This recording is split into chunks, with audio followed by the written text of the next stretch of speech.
She had been in that room for at least 4 days before I ever saw her smile.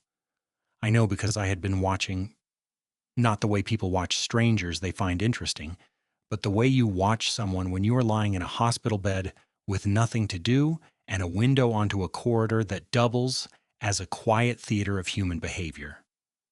She received no visitors. She declined extra pillows from the nurses with the polished efficiency of someone who had made peace with discomfort. And every time someone knocked on her open door and asked, "How are you doing today?" she said, "Fine. Thank you," in a tone that ended conversations the way a closed gate ends a road. Then I brought her coffee, and she smiled. And I am still not entirely sure which of us needed that more. Before I tell you the rest, Wayne, if stories like this one find their way into your day, it would mean a great deal if you subscribed and stayed a while. Now, let me start at the beginning. My name is Daniel Holt. I am 29 years old, and I am a high school history teacher in Asheville, North Carolina.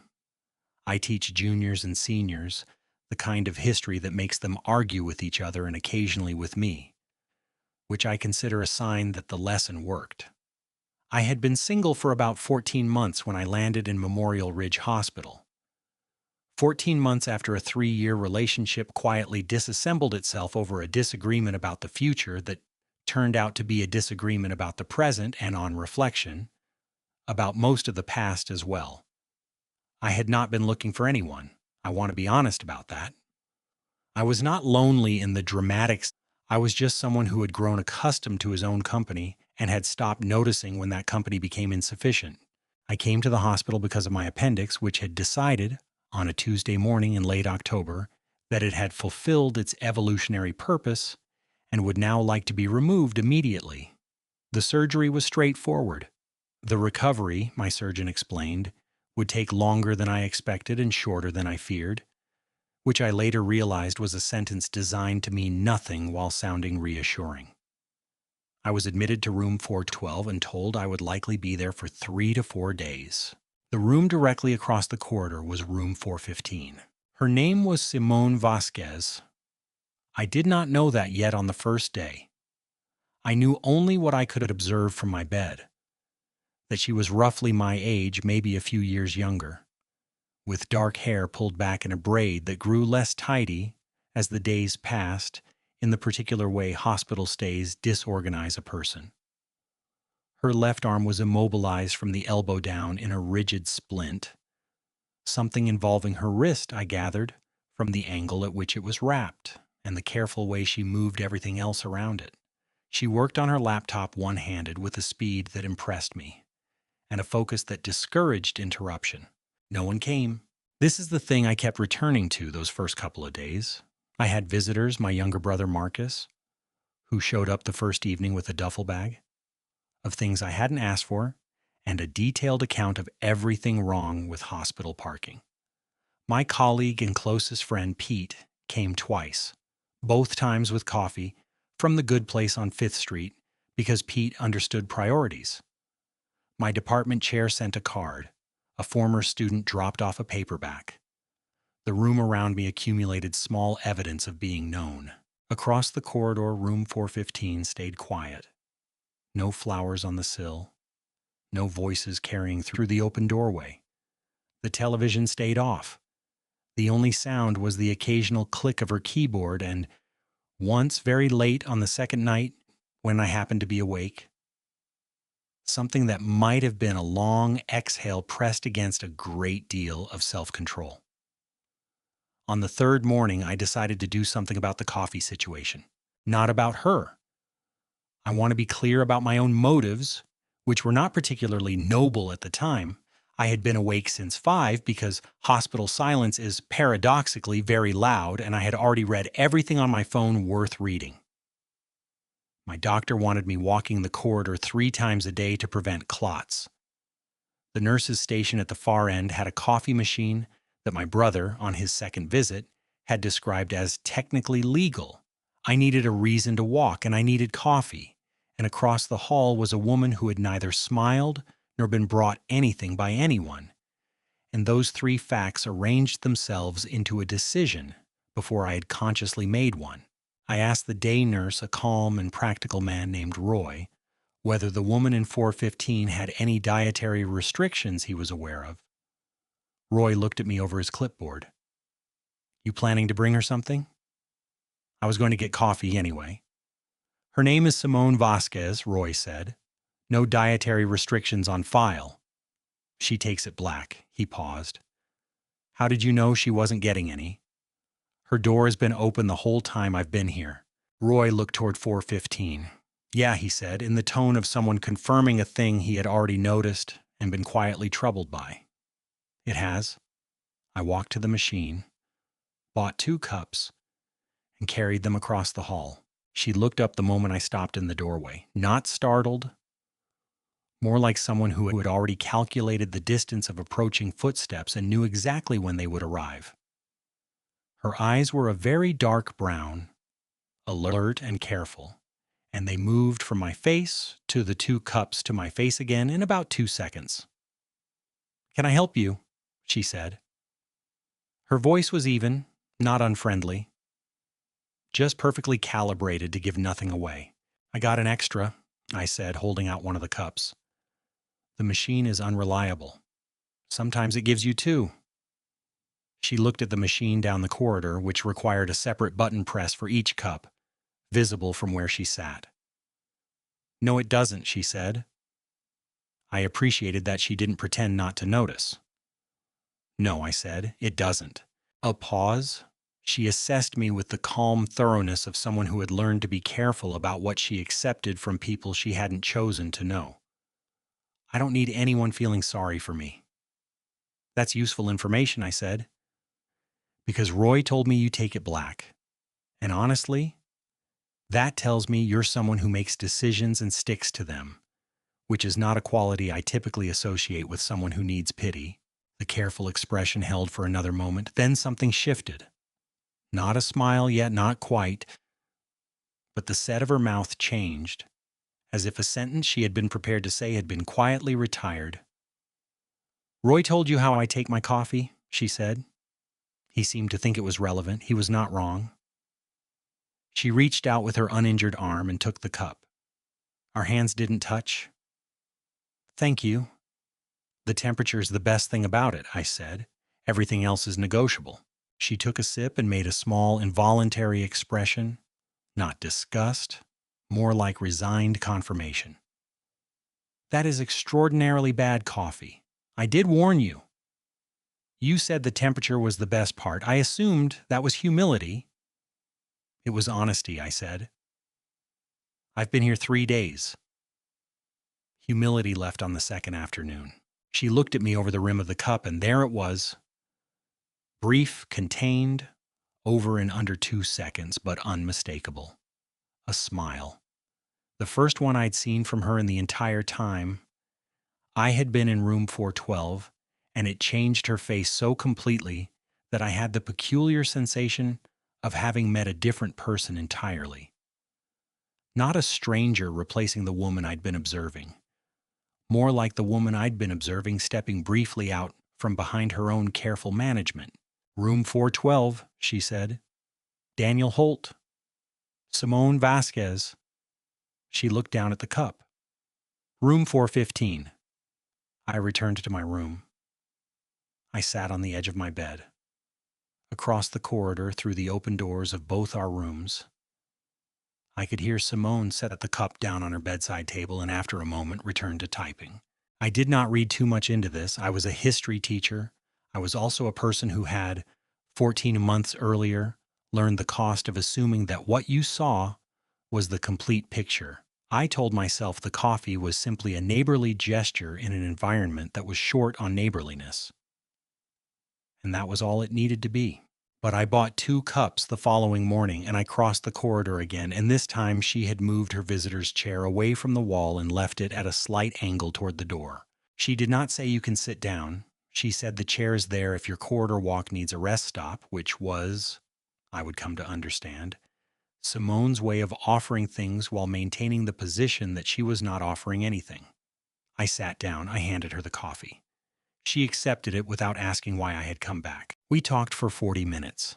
The conversation moved in the unhurried way of two people who have nowhere to be, drifting between the hospital food, which Simone described as having been conceived by someone with secondhand knowledge of actual meals, and the corridor clock that had been 3 minutes fast since my first morning, and whether the particular quality of boredom that came with being hospital-bound was chemically distinct from regular boredom or simply more honest about itself.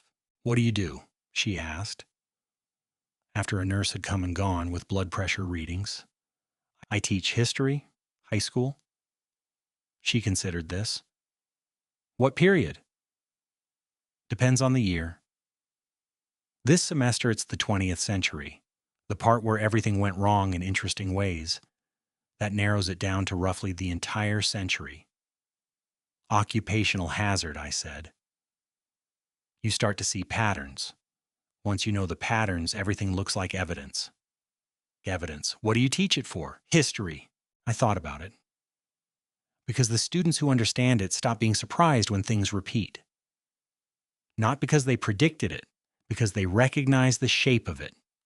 Recognition is a different thing from surprise. It changes what you can do." She was quiet for a moment. Then, "I'm a translator, Spanish, Portuguese, and French, mostly legal documents and medical correspondence." She looked at her splinted arm, which is currently ironic. "Your dominant hand, of course. How long?" "6 weeks minimum. The tendons in my wrist—" The surgeon used the phrase significant repair in a tone that suggested significant was doing a great deal of work. She said it dryly, without the performance of distress, which I was learning was characteristic. "I slipped on ice outside my building, which is additionally embarrassing because I have lived in Asheville for 3 years and I know better." I looked up. "Asheville." She met my eyes. "You said you teach in Asheville." "I've lived there 11 years. She held my gaze for a beat. "Well," she said, "that's strange. In the good way or the bad way?" Simone looked out the window toward the gray October sky. "I don't know yet," she said, with a precision that I recognized as honesty rather than evasion. I stayed until Roy came back to take her temperature. Before I left, I paused in the doorway. "Same time tomorrow?" She did not look up from her laptop. "The chair will be where it is," she said. By the 5th day I had been in the hospital, I knew the following things about Simone Vásquez. She had grown up in San Antonio, the middle daughter of 3, and had spent her 20s moving between cities chasing contracts before landing in Asheville because the cost of living allowed her to maintain a freelance practice without the financial panic that had characterized her mid-20s. She had been briefly and unhappily engaged at 22 to a man she described as someone I was trying to become a different person for, which is not a foundation that holds weight. She had a younger sister, Camila, who called every other day, and whose voice I could hear from across the corridor, warm and slightly too loud, and clearly the person in the family who handled the emotional administration that Simone managed by other means. I knew she preferred silence to background noise when she worked. I knew she had read the same paragraph of the novel on her bedside table approximately 11 times because concentration left when the pain medication wore off. I knew she had not told Camilla or her parents how serious the surgery had been, that the tendon repair had been more complicated than first expected, and that there was a real possibility her fine motor control would require months of rehabilitation to return to functional. I knew this because on the 5th morning she told me, unprompted, while looking at the gray sky through her window, with the particular expression of someone releasing information that had gotten too heavy to keep. "I told them it was a wrist fracture," she said. "I told them the surgery was minor." I waited. Camilla would fly up from San Antonio. My parents would follow. My father has high blood pressure and my mother has anxiety, and neither of them handles medical situations without assuming the worst possible outcome. She set down her coffee. "If I tell them the whole thing, they stop functioning. So I told them enough to explain why I'm not working and not enough to require them to get on a plane." "That took calculation," I said. "Everything I do takes calculation." "Is that tiresome?" She turned from the window to look at me with an expression that was briefly, genuinely unguarded. And in that moment, I understood that she had been asked this question by very few people and that it had landed somewhere real. Extremely, she said, but the alternative is other people making decisions based on panic. And then I'm managing their fear as well as my own situation. And I only have one working hand. What happens when they find out you told them less than the whole thing? They'll be hurt, Simone said. I've made my peace with that, have you? She looked at me. It was not a sharp look. It was a searching one. You ask questions like a teacher. I ask questions like someone who finds you interesting, I said. The teaching is incidental. The silence that followed was the kind that has weight. Not uncomfortable, more like the silence that settles after a door opens in a room that has been closed too long. Simone looked down at her coffee. A nurse passed in the corridor. The clock at the nurse's station ticked 3 minutes fast. I have not made my peace with it, she said quietly. I've made a decision. Those are different things. They are, I agreed. Decisions don't require peace. They just require commitment. She turned to look at me, and the careful expression was still there, but something behind it had shifted the way light shifts in a room when someone opens a window on the far side. Not a transformation, just more visibility. My surgeon cleared me to leave on the 6th morning. I had known it was coming. The pain had subsided to manageable. The incision site was clean. And the outpatient recovery instructions were already sitting in a folder on my bedside table. My brother was driving down from Raleigh to take me home. I told Simone at the end of our morning coffee. She closed her laptop to the angle that meant she was paying full attention, which I had come to read as her version of turning to face someone. When, she said, tomorrow morning. Marcus gets here at 9. That's good. Her voice carried the same careful evenness it always did. You've been here long enough. Longer than I expected, I said. Appendix recovery. That's not what I meant. A pause. Outside, someone in the corridor laughed at something. The sound came and went like weather. Simone looked at the 2 empty coffee cups on her table. People say things in hospitals that don't survive the discharge paperwork, she said. I'm not saying that to be unkind. I'm saying it because I know it to be true. Has that happened to you before? She looked at the window. My grandmother was in a care facility for the last 18 months of her life. At the beginning, there were rotating visitors, regular calls, Sunday dinners relocated to her room. By the last 6 months, it was my mother and me, mostly. Everyone else had returned to their lives, not from cruelty, just from the gravitational pull of their own ordinary days. I understood then that the empty chair in room 415 had not only been about a wrist surgery, or the distance from San Antonio, or the particular self-sufficiency of a woman who had spent her 20s learning to need very little from anyone. It had been about something she had watched happen slowly and had decided to get ahead of. I'm not going to disappear, I said. You don't owe me that. I know. I'm not saying it because I owe it. I looked at the 2 cups. I'm saying it because since I got here, the part of the day I've looked forward to most is this. And I'm fairly sure that doesn't stop being true on the other side of discharge papers. Simone was quiet for longer than usual. Then she reached to the inside cover of the novel on her bedside table and wrote something on the back of a receipt she was using as a bookmark. She held it out to me. Her phone number. Her name above it in handwriting that was precise, even one-handed. In case, she said, you want to continue the terrible coffee comparison research in a non-institutional setting. I folded it and put it in my shirt pocket. Saturday? I know a place on Lexington with coffee that is aggressively not terrible. That sounds like a high standard. I translated their menu last year. I have insider information. I laughed. She smiled. Not the brief, contained one I had first seen, but a fuller version, and the kind that arrived with less management and stayed longer. I was still thinking about it on the drive home the next morning. which told me everything I needed to know about the state of my own disinterest. Saturday came with the particular blue sky clarity that Asheville produces in late October, as if apologizing for the coming winter. I arrived at the place on Lexington 8 minutes early. Simone was already at the window table, her splinted arm resting on the edge and a cup in her good hand, watching the street with the still observant quality I had first noticed across a hospital corridor. She looked different outside the hospital.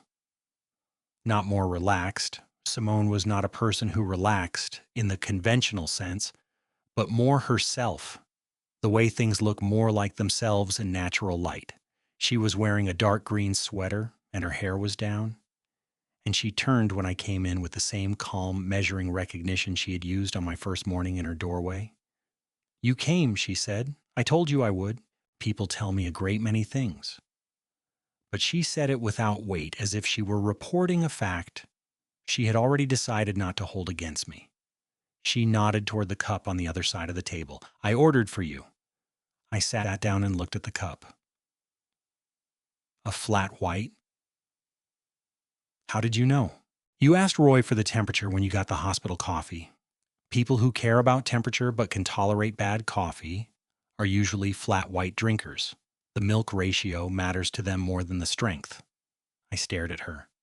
"You've been running behavioral analysis on my coffee preferences?" "I translate for a living. Subtext is professional equipment." The coffee was, as promised, aggressively not terrible. We stayed for nearly 2 hours, and the conversation moved differently than it had in the hospital.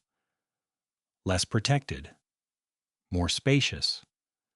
The way a conversation can stretch when it no longer has the walls of a particular circumstance to define it.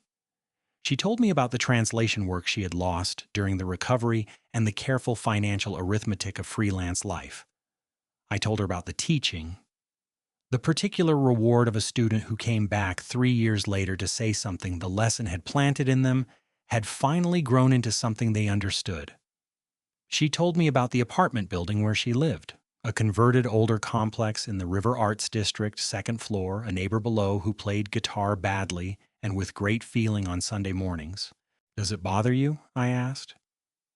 "The guitar or the feeling?" "Either." "The guitar is objectively bad, she said, but the feeling is real. And real things are harder to be annoyed at than technically imperfect ones." A pause. "I am applying this principle broadly in my life. It is a work in progress." I looked at her across the table. She was watching me with a careful openness I was beginning to understand what warmth looked like in Simone.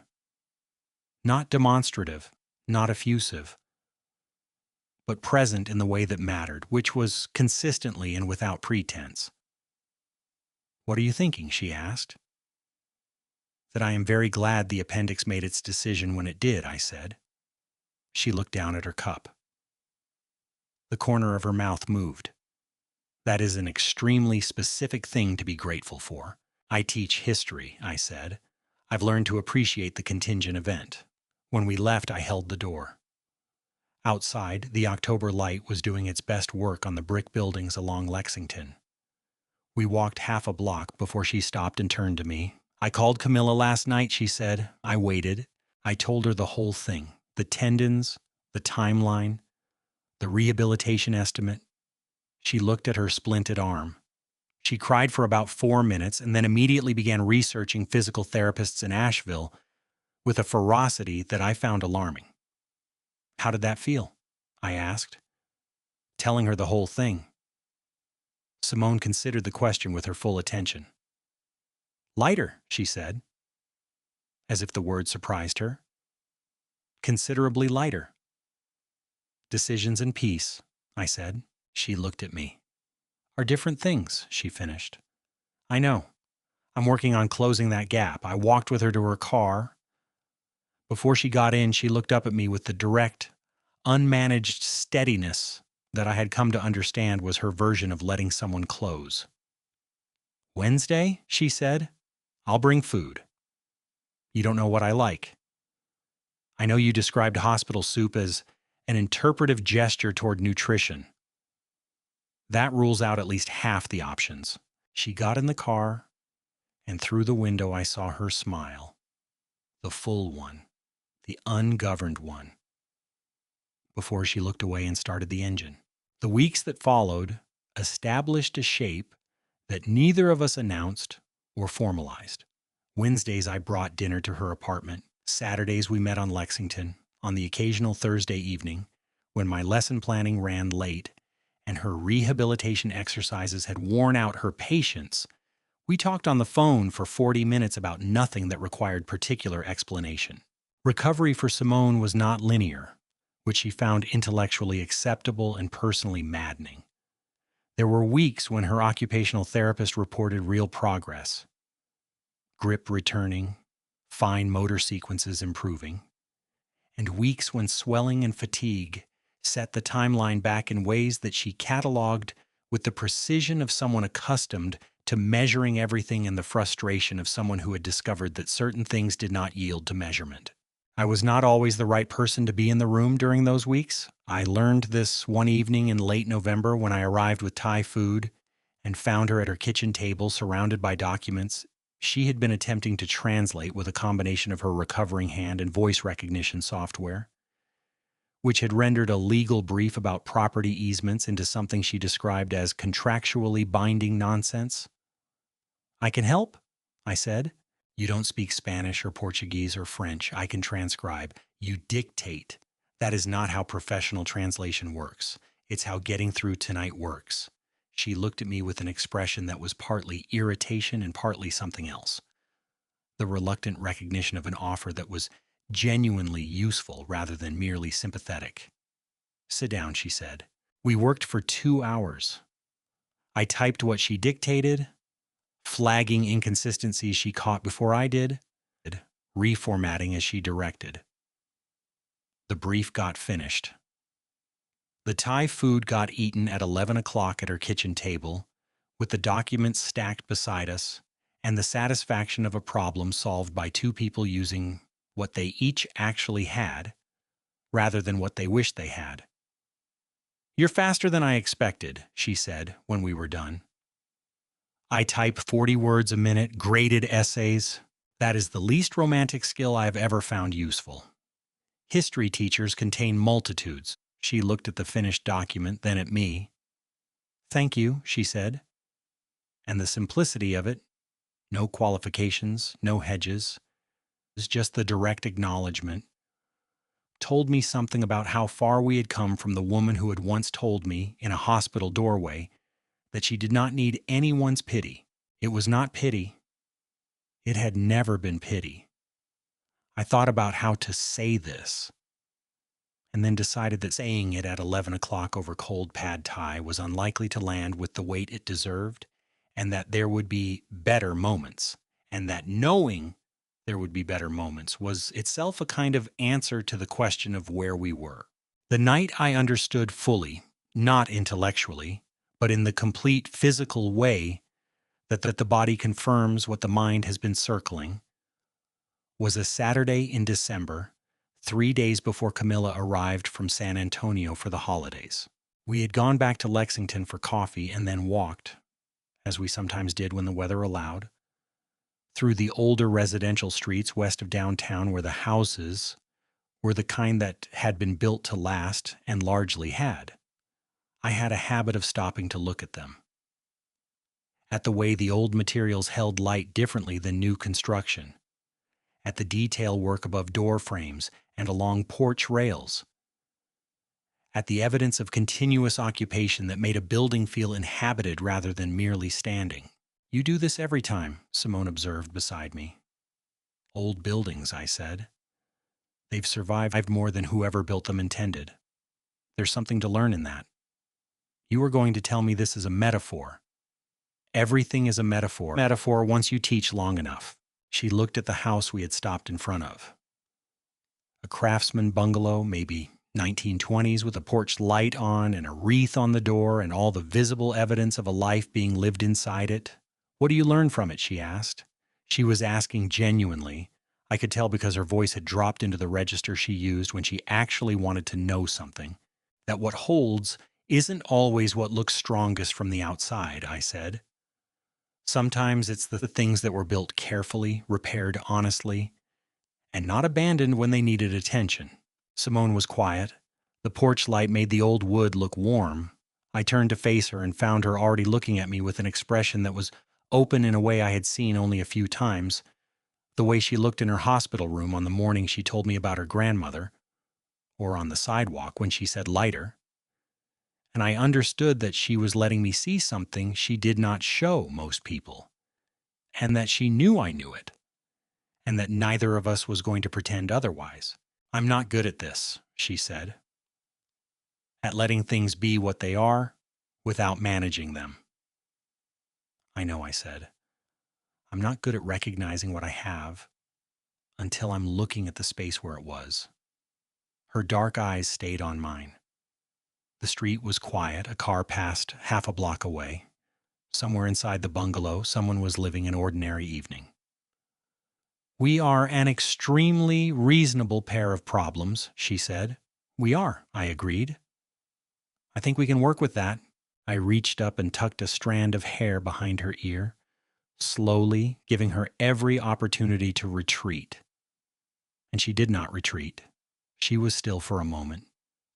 Then she leaned in and kissed me, and it was exactly like Simone in all the ways that mattered.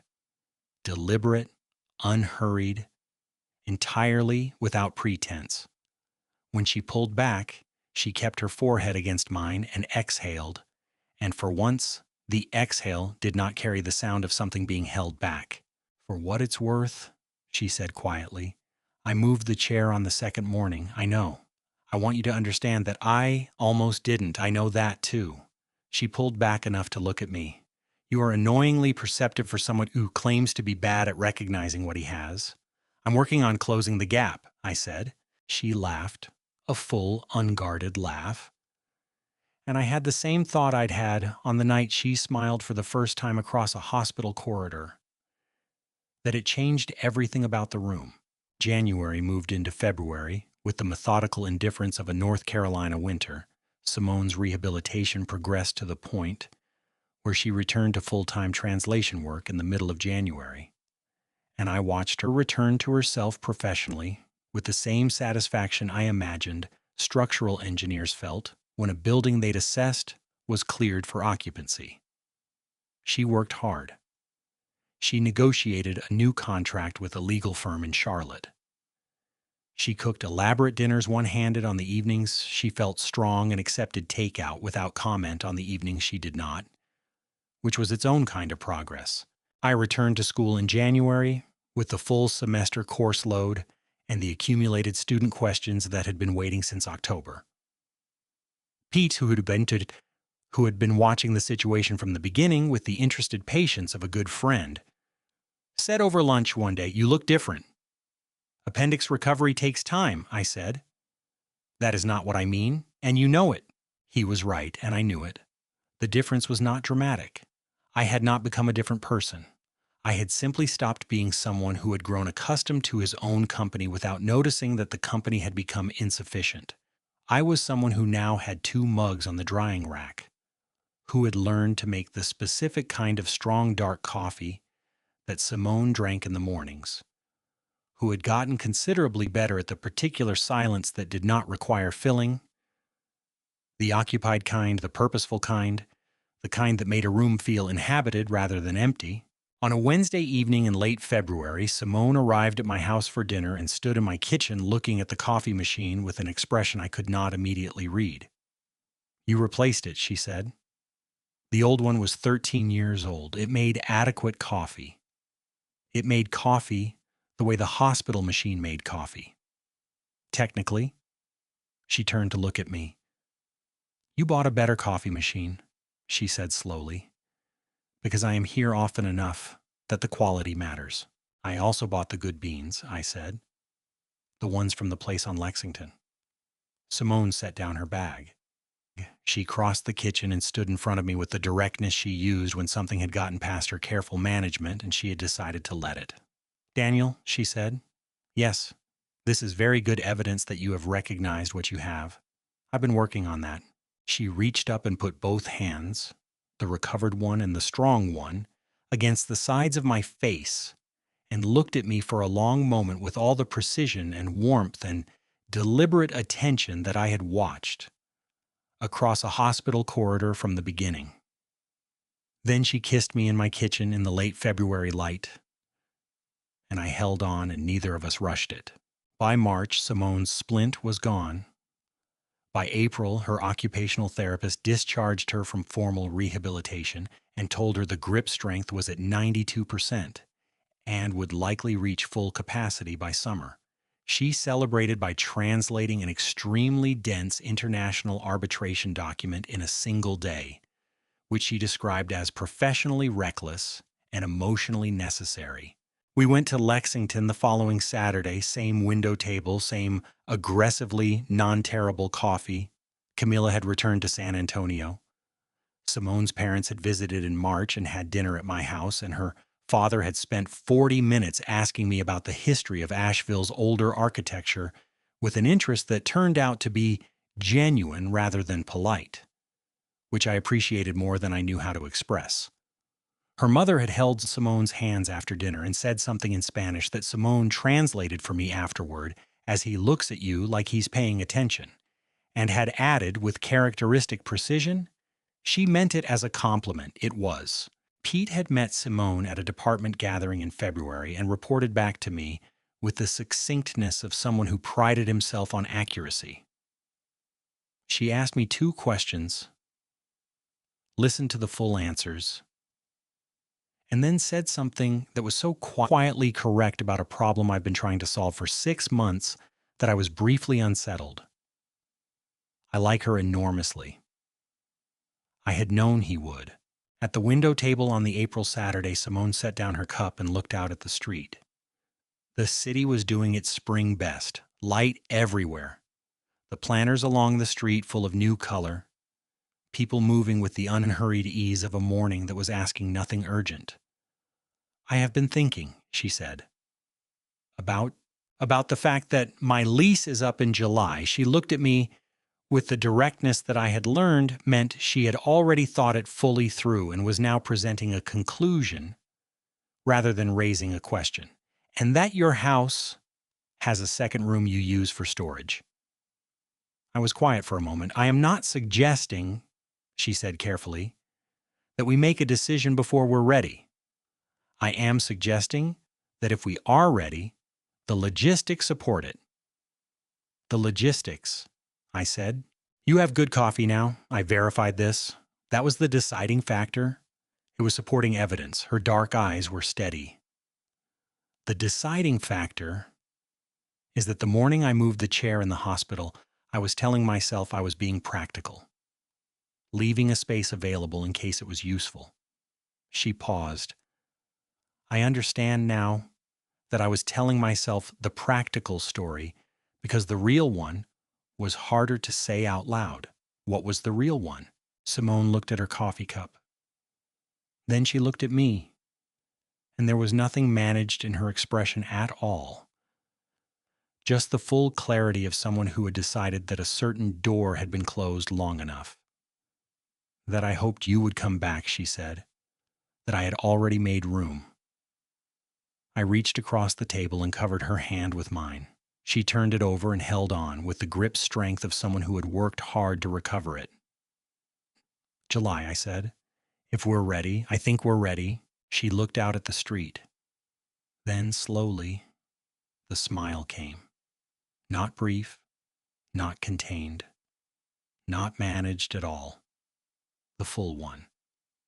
The one I had first seen across a hospital corridor in October when I handed her a cup of coffee that was objectively terrible in every dimension, except the one that mattered.